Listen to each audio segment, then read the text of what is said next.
صدر آصف علی زرداری کا آزاد کشمیر میں حکومت سازی کے لیے وزیر اعظم شہباز شریف سے ٹیلی فونک رابطہ۔ صدر مملکت نے حکومت بنانے کے فیصلے پر اعتماد میں لیا۔ شہباز شریف نے مسلم لیگ آزاد کشمیر امور کمیٹی کو پیپلز پارٹی سے مذاکرات کا ٹاسک سونپ دیا۔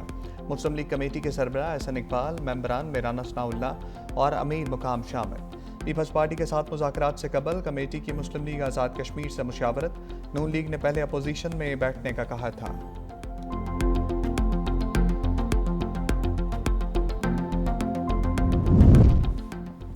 آزاد کشمیر میں ان ہاؤس تبدیلی کا معاملہ، پیپلز پارٹی نے فارورڈ بلاک کے لیے اراکین رابطے تیز کر دیے۔ آزاد کشمیر حکومت کی تبدیلی وزیر اعظم کشمیر کے استعفیٰ یا تحریک عدم اعتماد کے ذریعے متوقع۔ وزیر اعظم آزاد کشمیر انوار الحق نے مشاورت شروع کر دی۔ آئندہ 48 گھنٹوں میں اہم فیصلہ متوقع۔ گزشتہ شب صدر زرداری نے آزاد کشمیر میں عدم اعتماد لانے کی منظوری دی تھی۔ پیپلز پارٹی کو حکومت سازی کے لیے 27 اراکین کی حمایت درکار ہوگی۔ آزاد کشمیر اسمبلی میں پیپلز پارٹی کے ارکان کی تعداد 17 ہے۔ مسلم لیگ نون اس وقت 9 ممبران اسمبلی کے ساتھ ایوان میں موجود ہے۔ فارورڈ بلاک میں 20 ارکان اسمبلی شامل ہیں۔ مسلم لیگ نون حمایت نہیں کرتی تو فارورڈ بلاک کے اراکین کی اہمیت بڑھ جائے گی۔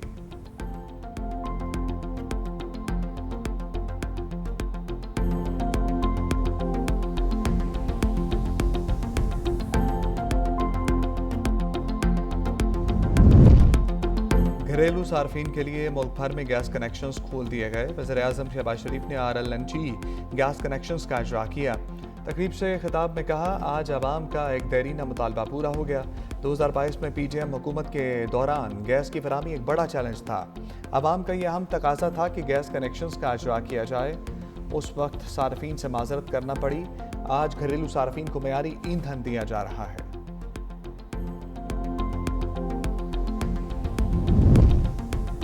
امریکی صدر کی پاک افغان تنازع ختم کرانے کی خواہش، کہا سنا ہے پاک افغانستان میں پھر مسائل ہو گئے، دونوں ممالک کا مسئلہ جلد حل کراؤں گا۔ فی الحال مجھے لگتا ہے کہ ابھی کچھ کرنے کی ضرورت نہیں۔ کوالالمپور میں امن معاہدے کی تقریب سے خطاب، کہا اس میں کوئی شک نہیں، ہم پاک افغان مسئلہ حل کر لیں گے۔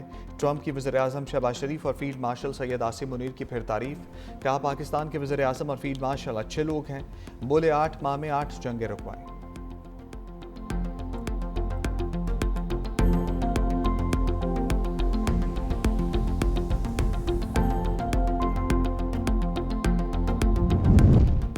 پاکستان نے افغان طالبان کو دہشت گردی کی روک تھام کے لیے جامع پلان دے دیا۔ افغان عبوری حکومت کی جانب سے TTP کی نئی جگہ منتقلی کی پیشکش مسترد۔ استنبول میں پاک افغان مذاکرات کا دوسرا دور اختتام پذیر۔ پاکستان کا کالعدم TTP کے خلاف فیصلہ کن کارروائی کے وعدے پر عمل درآمد پر زور۔ مطالبہ کیا طالبان عالمی برادری کے ساتھ کیے گئے اپنے وعدے پورے کریں۔ پاکستان اور افغان طالبان کے درمیان مذاکرات 9 گھنٹے سے زائد جاری رہے۔ مذاکرات کی میزبانی ترکی کر رہا ہے۔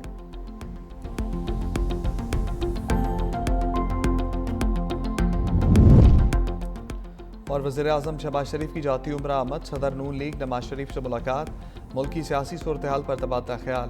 نواز شریف نے کہا ملک کی معیشت کو زیادہ سے زیادہ مضبوط کرنا ہے، وقت گزرنے کے ساتھ ساتھ پاکستان ترقی کی جانب جا رہا ہے۔ وزیر اعظم شہباز شریف سعودی ولی عہد شہزادہ محمد بن سلمان کی دعوت پر کل سعودی عرب کا دورہ کریں گے۔ ترجمان دفتر خارجہ کے مطابق نائب وزیر اعظم اسحاق ڈار سمیت اعلیٰ سطح کا وفد بھی وزیر اعظم کے ہمراہ ہوگا۔ وزیر اعظم ریاض میں نویں فیوچر انویسٹمنٹ انیشیٹو میں شرکت کریں گے۔ لاہور سمیت پنجاب بھر میں فضا انتہائی آلودہ، حکومت اور محکمہ ماحولیات کے اقدامات کے باوجود لاہور کی فضائیں زہر آلودہ ترین شہروں کی فہرست میں لاہور کا دوسرا نمبر، AQI 388 ریکارڈ۔ ماہرین نے لاہور کی فضا کو انتہائی مضر صحت قرار دے دیا۔ ماہرین کا شہریوں کو ماسک استعمال کرنے کا مشورہ۔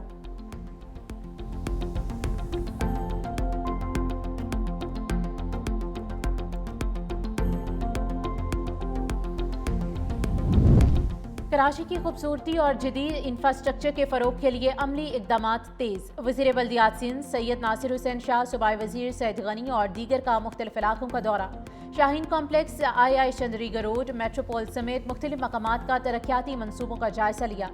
سید ناصر حسین شاہ نے کہا کہ کراچی میں جدید سہولتوں کی فراہمی سندھ حکومت کی اولین ترجیحات میں شامل ہے۔ صوبائی وزیر سید غنی بولے، کراچی کی ترقی کا مطلب سندھ کی ترقی ہے۔ سندھ حکومت روزگار کے مواقع کو فروغ دینے کے لیے پرعزم ہے۔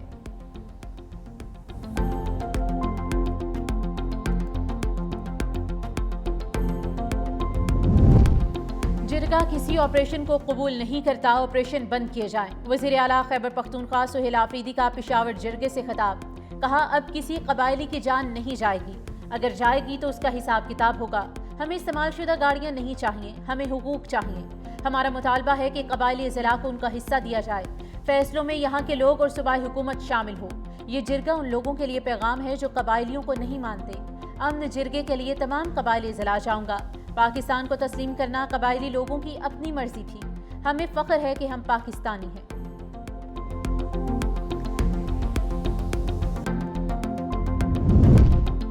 شمالی وزیرستان کے علاقے جھلر میں سیکورٹی فورسز کی کارروائی، 3 خارجی ہلاک، دہشت گردوں کی خود کش حملے کے لیے تیار کی گئی گاڑی تباہ۔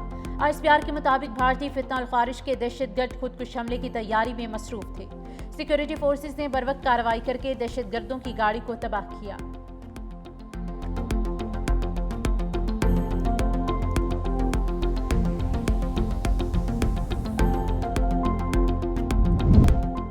ایس پی عدیل اکبر کی پراسرار موت، اہم حقائق سامنے آ گئے۔ ایس پی کے آپریٹر نے ابتدائی بیان تحقیقاتی ٹیم کو ریکارڈ کرا دیا، کہا عدیل اکبر اپنی پروموشن سے متعلق اسٹیبلشمنٹ ڈویژن جا رہے تھے۔ ایس پی عدیل اکبر کو فون کال 4:23 پر آئی۔ عدیل اکبر نے ڈرائیور کو دفتر خارجہ جانے کا کہا، دستاویزات کی تصدیق کے لیے دفتر خارجہ گئے اور کچھ دیر بعد واپس آ گئے۔ ایک اور کال آئی جس کے بعد نجی ہوٹل کے سامنے ایس پی عدیل اکبر نے مجھ سے گن مانگی۔ میں نے میگزین نکال کر گن عدیل اکبر کو دی۔ سیکیورٹی چیکنگ کے دوران پوچھا کہ یہ گن چلتی بھی ہے کہ نہیں، کہا میگزین مجھے دو، اس میں کتنی گولیاں ہیں۔ میگزین عدیل اکبر کے حوالے کی اور کہا کہ اس میں 50 گولیاں ہیں۔ ایس پی عدیل اکبر نے ہتھیار کیوں مانگا اور انہیں کیوں دیا گیا، تفتیش جاری۔ کراچی میں تشدد سے جوان کی ہلاکت، اہل خانہ کے احتجاج کے بعد پولیس نے غلطی تسلیم کر لی۔ مقدمہ S H O S I U کی مدعیت میں درج، 6 اہلکار نامزد۔ متن میں کہا گیا کہ دوران حراست عرفان کی طبیعت خراب ہوئی اور وہ بے ہوش ہو گیا۔ مدعی مقدمے کے مطابق تفتیش کرنے والے اے ایس آئی عابد اور سرفراز ملزم سے تفتیش کر رہے تھے۔ پولیس افسر مجھے بتائے بغیر زیر حراست نوجوان کو ہسپتال لے گئے۔ محمد عرفان بعد ازاں انتقال کر گیا۔ زیر حراست افراد کے خلاف درج مقدمہ مشکوک ہے۔